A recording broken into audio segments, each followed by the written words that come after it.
Hope आप सभी अच्छे होंगे।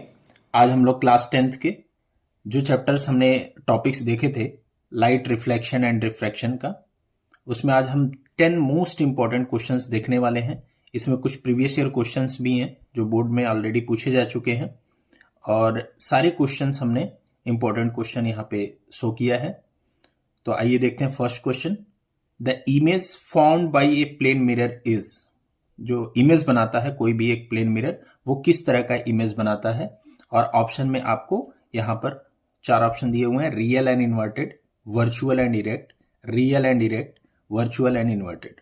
जैसा कि मैंने प्लेन मिरर की प्रॉपर्टीज में एक्सप्लेन किया था कि जो भी ऑब्जेक्ट किसी प्लेन मिरर के सामने रखा जाएगा, उसका इमेज जो बनेगा वो वर्चुअल एंड इरेक्ट बनेगा। तो यहाँ पे ऑप्शन बी करेक्ट ऑप्शन है।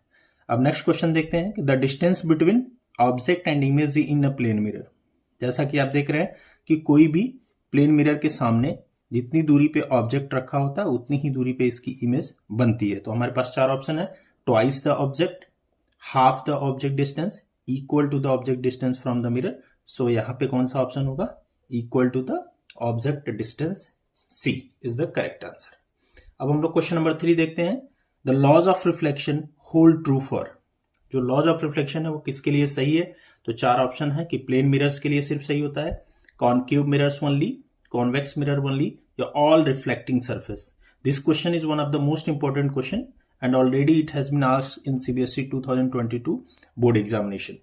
तो यहाँ पे क्या ऑप्शन होगा कि जो लॉज ऑफ रिफ्लेक्शन है, ठीक है ना, 2 लॉज हमने बताए थे कि angle I is equals to angle r, और incident ray, reflected ray and normal किसी प्लेन मिरर पे जो भी होते हैं वो सब एक प्लेन में होते हैं। तो यहाँ पे लॉज ऑफ रिफ्लेक्शन की बात कर रहा है, तो वो किसी भी टाइप्स का अगर मिरर है तो वहां पे लॉज ऑफ रिफ्लेक्शन सारे सर्फेसेस के लिए फॉलो होंगे। सो नेक्स्ट क्वेश्चन देखते हैं। The angle of reflection is equal to the angle of incidence. क्या ये जो हमने लॉज ऑफ रिफ्लेक्शन का पहला लॉज है कि angle I is equals to angle R होता है, वो सभी रिफ्लेक्शंस के लिए अप्लाई होता है या कभी कभी अप्लाई होता है? ये ऑप्शंस में देखते हैं: always, sometimes, under special condition, या नेवर। तो आप सभी जानते हैं कि angle of reflection is always equal to the angle of incidence, ये ऑलवेज होगा। And fifth question, a ray of light is incident on a plane mirror making an angle 90 degree with the mirror surface, the angle of reflecting from this ray of light will be. Question ये है कि अगर कोई plane mirror है और इस पे obvious सी बात है कि इसके परपेंडिकुलर एक नॉर्मल होगा। सपोज कि कोई इंसिडेंट रे जो हो रहा है वो नॉर्मल पे ही आ रहा है, यानी कि 90 डिग्री पे आ रहा है प्लेन मिरर से, तो पूछ रहा है कि इसका रिफ्लेक्शन का एंगल कितना होगा। तो ऑब्वियस सी बात है कि जितने एंगल पे आएगी उतने ही एंगल पे रिट्रेस भी होगी, क्योंकि angle of incidence is equals to angle of reflection. तो यहाँ पे इनके बीच में जो एंगल बनेगा वो कितना बनेगा? 0 डिग्री का बनेगा।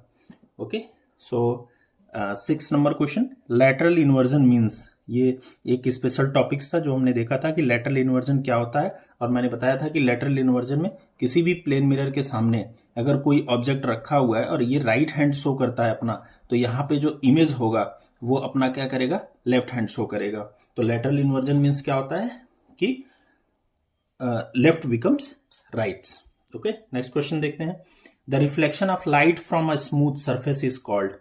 ओके, अगर किसी स्मूथ सरफेस से रिफ्लेक्शन, 2 तरह के हमने सरफेस के बेसिस पे रिफ्लेक्शन देखे थे, एक रेगुलर और दूसरा इरेगुलर रिफ्लेक्शन। तो रेगुलर रिफ्लेक्शन में क्या होता था कि जब सरफेस स्मूथ होता था तो वहां पे रेगुलर रिफ्लेक्शन होता है। तो यहाँ पे ऑप्शन कौन सा सही होगा?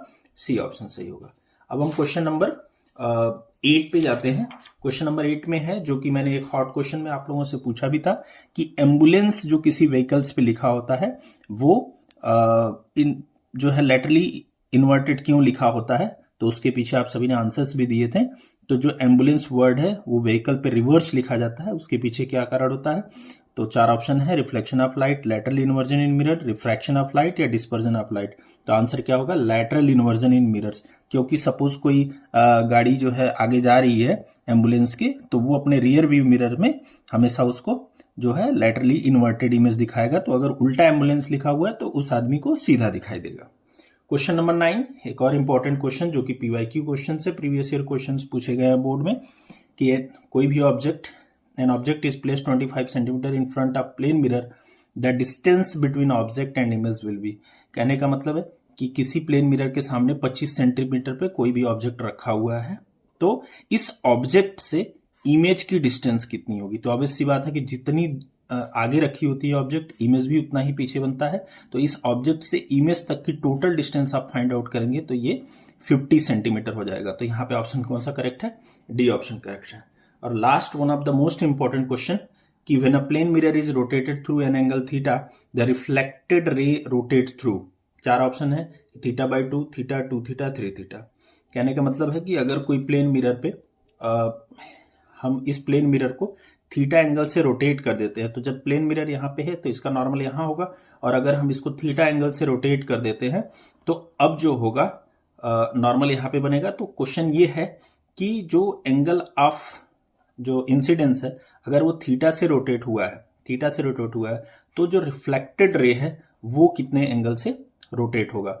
तो ये उसके दुगना एंगल से रिफ्लेक्ट होता है, जो है चेंज होता है, रोटेट होता है। तो यहाँ पे ऑप्शन कितना हो जाएगा, 2 थीटा हो जाएगा। इसको जब आप इमेज बना के अच्छे से देखेंगे तो जो रिफ्लेक्टेड रे का एंगल बनता है वो क्या बनता है कि थीटा प्लस आई माइनस थीटा होता है। तो यहाँ पे आई कैंसिल आउट हो जाता है, यहाँ पे 2 थीटा आंसर आता है। तो यहाँ पे क्या आंसर आएगा, 2 थीटा। होप आप सभी लोगों को ये इंपॉर्टेंट क्वेश्चंस पसंद आया होगा। ये सारे questions board point of view से बहुत ही इंपॉर्टेंट है। और आगे के वीडियोस को देखने के लिए चैनल्स को लाइक एंड सब्सक्राइब करें। Thank you very much.